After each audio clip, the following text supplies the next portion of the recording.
मीनू, अगर अंडा पैदा किया है तो उसका ध्यान रखना भी सीखो। अभी मैं इसको निगलने ही वाला था। क्या बकवास कर रहे हो? ये अंडा मेरा नहीं है, मैं तो बस इसको देखने चली आई थी। तो क्या मैं इसको खा जाऊं या तुम इसको पालना चाहोगी? एक शाम जंगल में सभी जानवर तालाब के किनारे खेल रहे थे। तभी वहाँ एक नीले रंग की बड़ी खूबसूरत चिड़िया डरी हुई हालत में आई। आप लोग में से कोई मुझे बचाएगा, मेरे पीछे बाज पड़ा है। ये सुनकर सभी जानवर और पक्षी एक दूसरे का मुंह देखने लगे और उनमें से हिरन बोला, अगर वो बाज तुम्हारी जान के पीछे पड़ा है तो तुमको भाग जाना चाहिए। यहाँ हमारे जंगल में आकर मदद मांगने से क्या फायदा। हाँ, और अगर किसी पक्षी ने तुमको अपने घोंसले में रख भी लिया तो उसकी जान को भी बाज का खतरा बना रहेगा। कोई भी पक्षी उसकी मदद करने के लिए आगे नहीं आया और जानवरों ने भी उसको वहाँ से जाने को कहा। चिड़िया बिना बहस किए वहाँ से चली गई। अगले दिन अजगर एक जगह से गुजर रहा था। तभी उसकी नजर एक अंडे पर पड़ी और वो उस तरफ चला गया। अगले ही पल मीनू चिड़िया भी अपने बच्चे चुन्नू के साथ वहाँ पहुँच गई और अंडे को देखने लगी। मीनू, अगर अंडा पैदा किया है तो उसका ध्यान रखना भी सीखो। अभी मैं इसको निगलने ही वाला था। क्या बकवास कर रहे हो? ये अंडा मेरा नहीं है, मैं तो बस इसको देखने चली आई थी। तो क्या मैं इसको खा जाऊं या तुम इसको पालना चाहोगी? मुझे क्या जरूरत पड़ी है इस लावारिस अंडे के चक्कर में अपना टाइम खराब करने की। खाना है तो खा जाओ।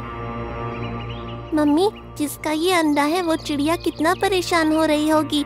आप इसको हमारे घोंसले में ले चलिए ना। तू ज्यादा मत बोल चुन्नू। जो माँ अपने अंडे का ध्यान नहीं रख पाई, हम उसकी जिम्मेदारी क्यों संभालें? ठीक है, मैं इसको खा जाता हूँ। ऐसा कहकर अजगर ने वो अंडा निगल लिया। मीनू अपने बच्चे के साथ वहाँ से चली गई। उसके जाते ही अचानक अजगर के शरीर में दर्द होने लगा। उसको दर्द बर्दाश्त नहीं हुआ। ऐसा लग रहा था कि उसने कोई अंडा नहीं बल्कि कोई सुलगता हुआ कोयला उठाकर अपने मुंह में रख लिया हो।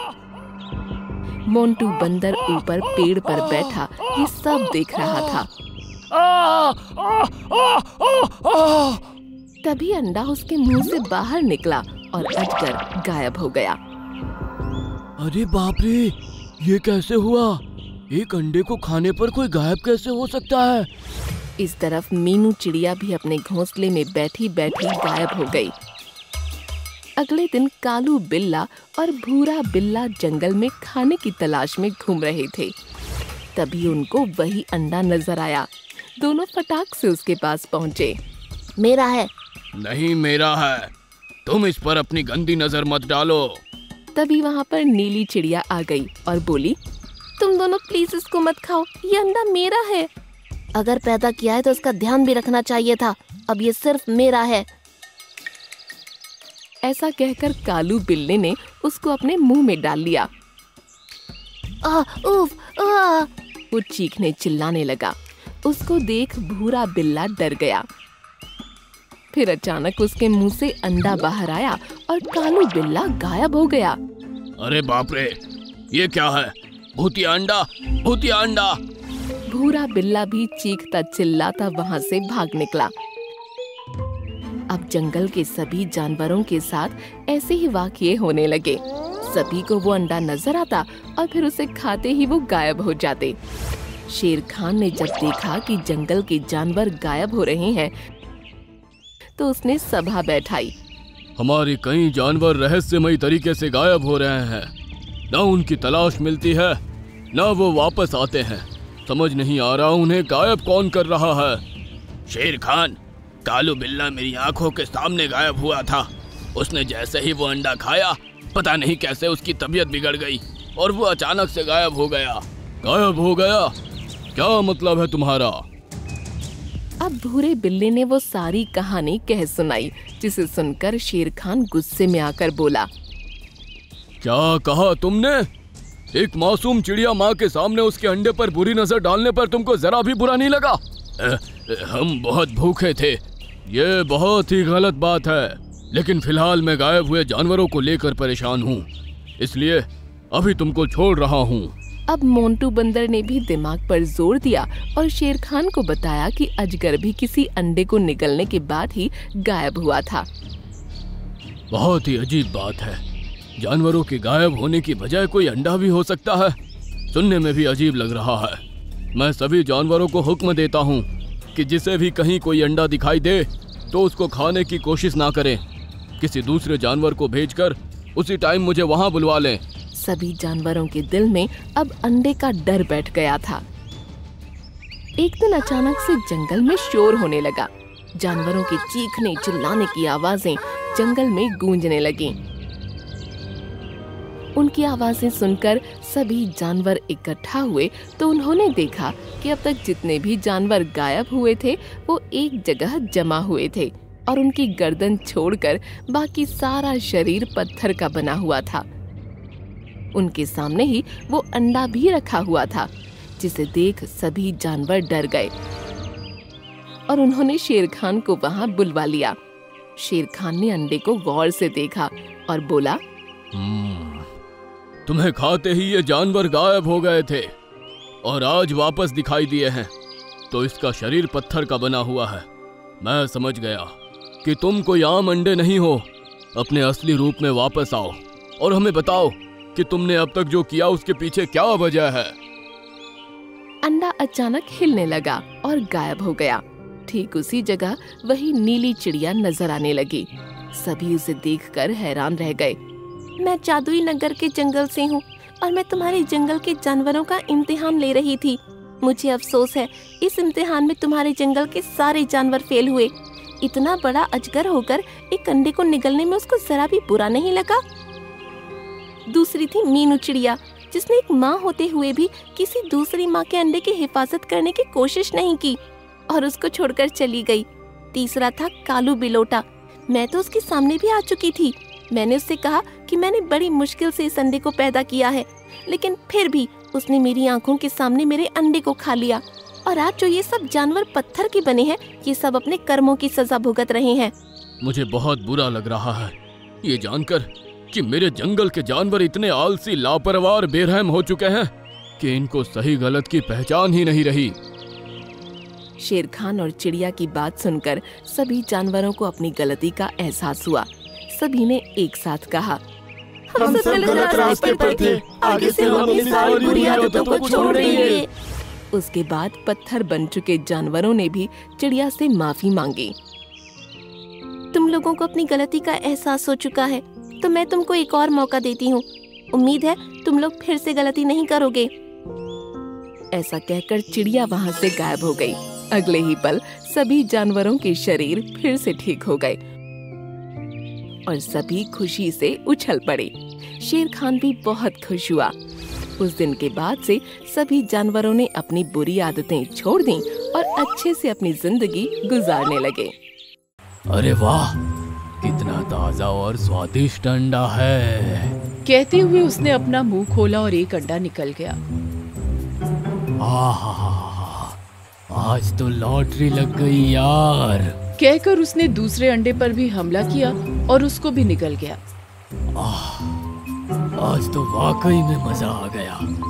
अब मैं आराम से अपने बिल में जाकर सो जाता हूँ, वरना किसी ने देख लिया तो कल का इंतजाम नहीं हो पाएगा। संजय वन एक बहुत ही खूबसूरत जंगल था। यहाँ पर हरे भरे पेड़ पौधे, पहाड़ और एक बड़ा सा तालाब भी था। तालाब में कुछ बतखों का झुंड रहा करता था और सभी जानवर वहाँ पानी पीने भी आया करते थे। उस झुंड में डक और ड्रेक नाम का एक जोड़ा था। एक दिन ड्रेक ने तालाब के किनारे बने अपने घोंसले में 2 अंडे दिए। डक और ड्रेक अपने दोनों अंडों को देखकर बहुत खुश थे। वो उनका खास ध्यान रखने लगे। तालाब से थोड़ी दूरी पर एक सांप भी अपने बिल में रहा करता था और वहीं से जानवरों पर नजर भी रखता था। जब सांप की नजर घोंसले में रखे उनके अंडों पर पड़ी तो वो खुश हो गया। अरे वाह, कितने बड़े बड़े और ताजे अंडे हैं। अगर इनको खाने का मौका मिल जाए तो मजा ही आ जाए। बस ये दोनों किसी तरह से यहाँ से चले जाए। जब शाम हुई तो तालाब किनारे एक चील आकर पानी पीने लगी और फिर बतखों का झुंड आया। अरे डक और ड्रेक, क्या ये तुम्हारे अंडे हैं? हाँ, ये अंडे मैंने आज सुबह ही दिए हैं। ओह, इसलिए आज सुबह से तुम लोग पूरे तालाब में कहीं नजर नहीं आए। हाँ, आज पूरा दिन हम इनकी देखभाल कर रहे थे। मतलब दोपहर में भी कुछ नहीं खाया? क्या अब भी खाने का मन नहीं है? नहीं, अब तो भूख बर्दाश्त नहीं हो रही, लेकिन इन अंडों को छोड़कर कैसे जाएं? अरे फिक्र मत करो, यहाँ इनको कुछ नहीं होगा। हम खाना मिलते ही उसे खाकर अंधेरा होने से पहले यहाँ लौट आएंगे। ये कहकर वो दोनों अंडों को ऐसे ही छोड़कर झुंड के साथ चले गए। सांप अपनी जगह पर छिपा हुआ उनकी ये बातें सुन रहा था और इसी मौके की तलाश में था कि कब वो अंडों को छोड़कर जाते हैं। उनके दूर होते ही सांप खुश हो गया और चेहरे पर मुस्कान और आंखों में लालच लिए उन अंडों के पास पहुंचा। अरे वाह, कितना ताजा और स्वादिष्ट अंडा है। कहते हुए उसने अपना मुंह खोला और एक अंडा निकल गया। आज तो लॉटरी लग गई यार, कहकर उसने दूसरे अंडे पर भी हमला किया और उसको भी निकल गया। आज तो वाकई में मजा आ गया। अब मैं आराम से अपने बिल में जाकर सो जाता हूँ, वरना किसी ने देख लिया तो कल का इंतजाम नहीं हो पाएगा। कहकर वो अपने बिल की तरफ रवाना हुआ और फिर जाकर सो गया। जब डक और ड्रैक अपने झुंड से विदा लेकर उस जगह वापस पहुंचे तो अपने घोंसले को खाली देखकर चौंक पड़े। अरे, हमारे अंडे कहाँ गए? उन्हें तो हमारी झुंड के अलावा किसी ने देखा भी नहीं था। फिर उन्हें यहाँ से कौन ले गया? सुनकर डक ने कुछ सोचा और बोला, हमें इस बात का पता लगाने के लिए एक तरकीब लगानी पड़ेगी। सुनो। कहकर डक ने ड्रेक को एक तरकीब बताई। अगली सुबह फिर से ड्रेक ने 2 अंडों को जन्म दिया और दोनों उनके पास पूरे दिन बैठे रहे। फिर शाम होने से पहले ही डक बोला, ड्रेक, मुझे बहुत भूख लग रही है, चलो खाने की तलाश में चलते हैं। लेकिन इन अंडों को हम अकेले कैसे छोड़कर जाएं? कहीं कल की तरह इनको कोई ले ना जाए। मेरे पास एक तरकीब है। कहकर डक अपने मुंह में थोड़ी सी घास दबाकर लाया और उस घास से अपने अंडों को पूरी तरह से ढक दिया। अब इन अंडों को कोई नहीं देख सकता। अब हम इनको छोड़कर बेझिझक जा सकते हैं। यह देख ड्रेक भी खुश हुई और फिर दोनों बेफिक्र होकर वहां से चल दिए। इन पागलों को लगता है कि ये तरकीब से मुझसे अपने अंडों को बचा सकते हैं। आज तो शाम होने का भी इंतजार नहीं करना पड़ेगा। कहते हुए वो जल्दी से अपने बिल से बाहर आया और घोंसले की तरफ बढ़ गया। डक और ड्रेक तालाब के किनारे ही पेड़ के पास छिपकर घोंसले पर नजर रख रहे थे। लेकिन जब उन्होंने सांप को देखा तो दोनों डर गए, इससे पहले कि वो कुछ सोच पाते। सांप ने उनके दोनों अंडों को निगल लिया और फिर खुश होता हुआ अपने बिल में वापस जाकर आराम से सो गया। डक और ड्रेक जब तक घोंसले के पास पहुंचे तो सांप उनके अंडे खाकर जा चुका था। ये सांप हमारे अंडों को ऐसे ही रोजाना खाता रहेगा। इसका मतलब हम कभी अपने बच्चों का मुंह नहीं देख पाएंगे। सुनकर डक भी सोच में पड़ गया। फिर उसकी नजर उस चील पर पड़ी जो कि किनारे पर तालाब से पानी पी रही थी। घबराओ नहीं ड्रेक, इससे छुटकारा पाने में कोई है जो हमारी मदद कर सकता है। कहकर डक चील से बोला, प्यारी चील, क्या तुम हमारी आवाज सुन सकती हो? हाँ, क्यों नहीं, बोलो डक। डक ने उसको अपने अंडे और सांप के बारे में सब कुछ बता दिया और उसकी करतूत सुनकर वो गुस्से में बोली, सांप तो वैसे भी मेरा मनपसंद खाना है, मैं उसको उसकी सही जगह पर पहुंचा दूंगी। कहकर उन दोनों ने चील के साथ मिलकर एक प्लान बनाया। अगले दिन फिर से ड्रेक ने 2 अंडे दिए और इस टाइम भी सांप उन पर नजर रखे हुए था। मुझे लगता है कोई जानवर हमारे घोंसले पर रखी घास को देखकर उसे खाता है और गलती से अंडे भी खा जाता है, तो आज इनको ऐसे ही छोड़कर चलते हैं। सुनकर सांप हंसने लगा और बोला, चाहे ढक कर जाओ या फिर खुले करके जाओ, जाएंगे तो ये मेरे पेट में ही।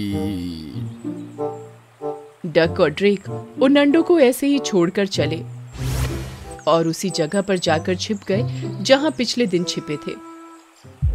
उनके प्लान के हिसाब से चील पास के ही एक पेड़ पर छिपी बैठी थी। आ रहा हूँ मेरे स्वादिष्ट अंडों, कहते हुए सांप अपने बिल से निकलकर अंडों की तरफ बढ़ने लगा। जब वो बिल्कुल करीब पहुंचा तो चील तेजी से पेड़ से सीधे उसकी तरफ लपकी। उसने अंडों को खाने के लिए जैसे ही अपना मुंह खोला, चील ने उसको झपट लिया। चील ने उसकी गर्दन अपनी चोंच में दबा ली और उसको आसमान में लेकर उड़ चली। अरे छोड़ो मुझे, अरे ये चील कहां से आ गई, बचाओ बचाओ। सुनकर चील खुश हुई और बिना चोंच खोले उड़ती रही। काफी देर तक उड़ने के बाद वो एक पहाड़ पर जाकर रुकी। वहां 2 चीलें और उसका इंतजार कर रही थी। चील ने जैसे ही सांप को अपने मुंह से आजाद किया, बाकी चीलों ने उस पर अपनी चोंच मार मार कर हमला किया, जिससे कि वो अधमरा हो गया। अब उन तीनों चीलों ने मिलकर उसको अपना शिकार बनाया और उसे खत्म कर दिया। दूसरी तरफ डक और ड्रेक अपने अंडों को सुरक्षित देखकर बहुत खुश थे और मन ही मन चील को धन्यवाद दे रहे थे।